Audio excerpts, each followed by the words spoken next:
Hello everyone, this is 10X Generation. This is my road to $1 billion.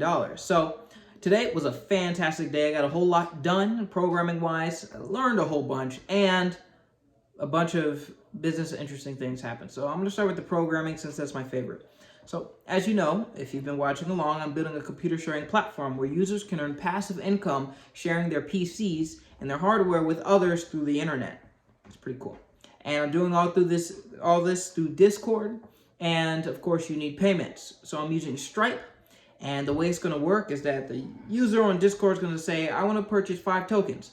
And then the bot is going to provide it with the user with a link. You click on that link, and then it goes through Stripe, so everything is nice and secure. You pay for your token, and then when that payment is successful, it sends that information back to my Discord bot. Now, I'm working on that sending back to the Discord bot portion now.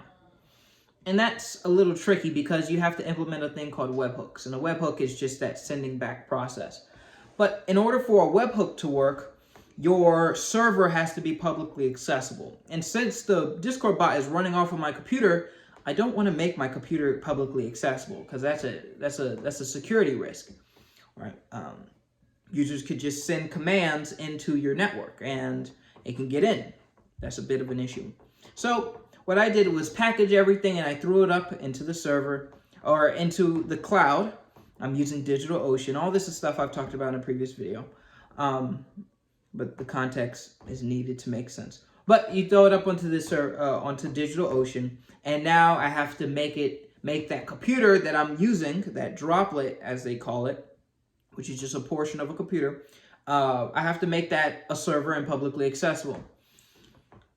That's the part that I have never done before, and that's the part that was it wasn't actually tricky, it was just very interesting. So there's a couple parts to it. So first, you have the actual application, the program that's running, and that's where you interface with the database, that's where you interface with the Discord bot, that's where you do all that stuff. But you have to make that accessible. And there's 2 steps to make it publicly accessible so that now I can go literally onto the Google Chrome and type in my the computer IP address and some other stuff and access it and interface with that program from anywhere. In order to get that, that's what I need to make this webhook. In order to do that, first, I need to make it so that that program is accessible within my local network. And that's done with a thing called Flask. And with that, now whenever I'm in the same network on whatever device I use, I can type in that URL and send that web request and I can interface with that program, right? So that's done with Flask. And the second thing I have to do is use this thing called, I always mess it up,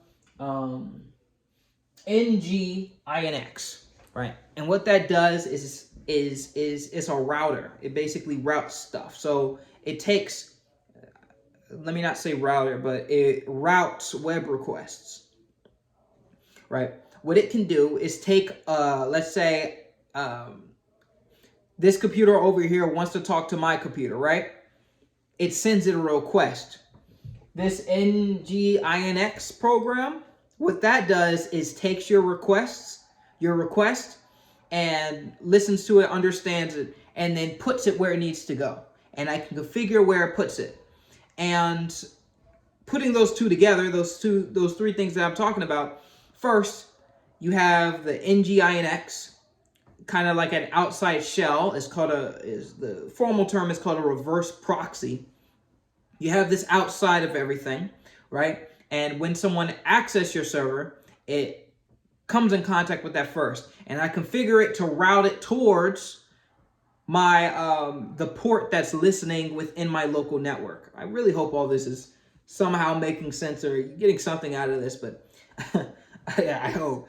But anyway, it routes it to somewhere within the local network. Now remember, we also have that Flask application that's running on top that makes anything within the public, within the private network, access that program.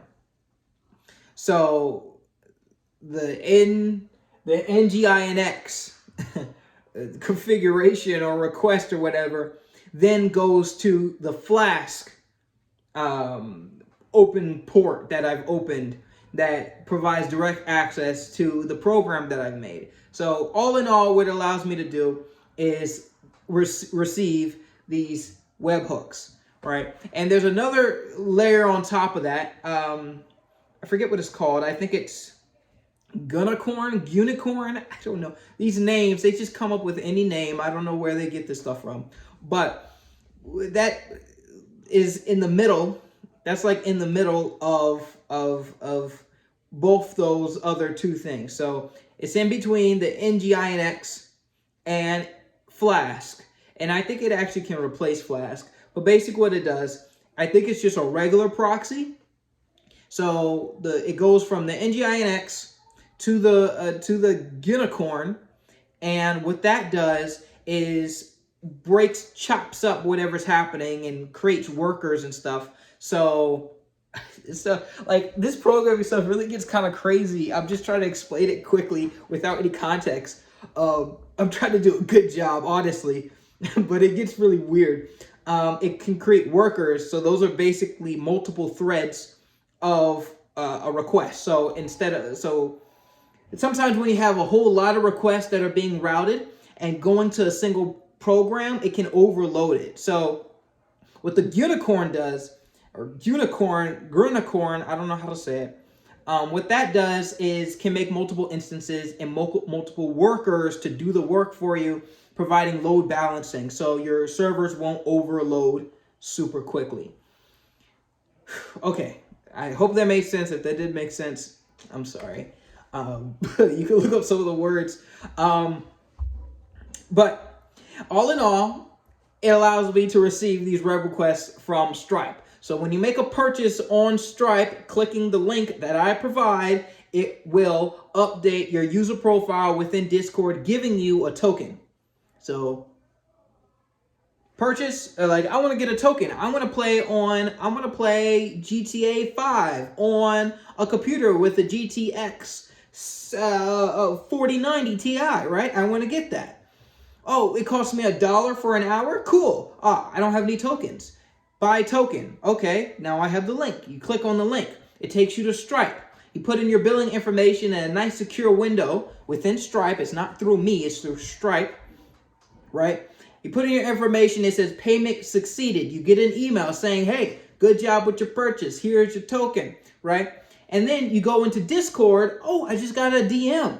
I just bought a token. There's my token. Awesome. Now I can put that token into the virtual slot. There is no virtual slot, but you basically use that token to rent time on someone else's computer, completing this portion of it. So like I said, this is the end game. We're pretty much done, and that's fantastic. So the last thing I have to do with this, at least with this portion of it, is properly get it to send you the DM and update values and make sure error handling is good. And this is really what my window looks like. I didn't just put that up. That's literally what it was looking at when I was testing and when I made this video. So I have to do that, and I also have to enable SSL, secure shell login or something. SSL is basically that lock, that green lock in the corner of URLs. It's secure. It provides the S in HTTPS, right? So that it just provides a lot more security and certificates and stuff. So I have to figure out how to get Nginx to provide, to be accessible through SSL.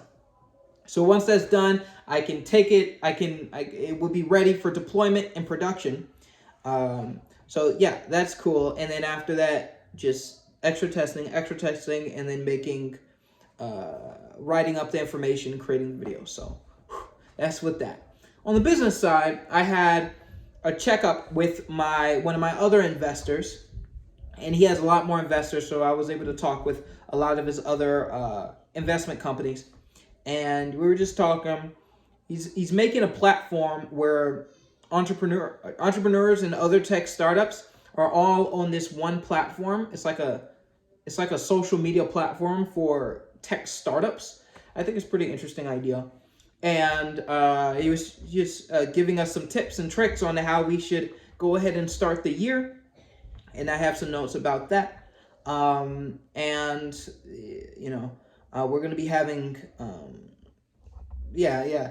So that's really it about that. And I don't know if I told you guys about her, but there was this one lady that I met, not lady, I don't want to say lady, this one girl I met at the Tech Accelerator, or through one of these virtual platforms, and we were just talking about tax, like this business tax stuff, and if we need to do it, and should we do it, and how much should we stress over it, since we're not making that much money. Like, realistically, I'm not making that much money right now off of my apps, especially since now people are pirating it. Sucks, but it's like, she was wondering what my take was on it, and my take is like, I'm not making that much money. If I do get late with my taxes and I have to pay something, it's not going to be a lot of money. And I really don't want to take away a whole lot of energy to do this tax stuff and figure it out. So I'm going to do it, but I'm going to get around to it. That's not my number one priority. And we just talked about that, and that was pretty interesting. But yeah, that's really it. I honestly, you know, all that programming stuff is all stuff that I learned today, literally today. And I'm gonna be honest, I didn't actually do. Today wasn't even that busy of a day. Usually when I learn something new, I like to take time away to digest it. I like to digest, like, if I learn something new that's really interesting, I try to, okay, I learned that. Let me step away and then do other stuff. So honestly, I haven't even been programming for all that long, but you can see how much progress I've made. So, you know, that's cool. But even saying all that, I wasn't able to go to the gym today. So, going to the gym, because if I don't go to the gym, I start getting sad for some reason. And I don't think, I don't want to be sad. There's no point in being rich if you're going to be sad. So, forget all that. We're going to the gym right after this video. But anyway, that's the end of this video. Thank you all so much for watching. You can tell I'm a lot higher energy because we made so much progress, and I'm so proud of myself. And I made some progress on drawing too. I know that has nothing to do with this business stuff, but that's over there. But yeah, I'm super excited. I'm going to get this thing out. It's only Wednesday, and I have until Sunday to get it out per my investor. And we're on a roll. We're going to get it done. This is going to be awesome. Thank you all so much for watching. If you enjoyed, please like, comment, and subscribe. If you learned something, maybe share it with someone who maybe wants to become, get rich, become a millionaire, become a billionaire too. Share it with them. And yeah, thank you all so much for watching. I make these videos every day, so I'll see you guys tomorrow.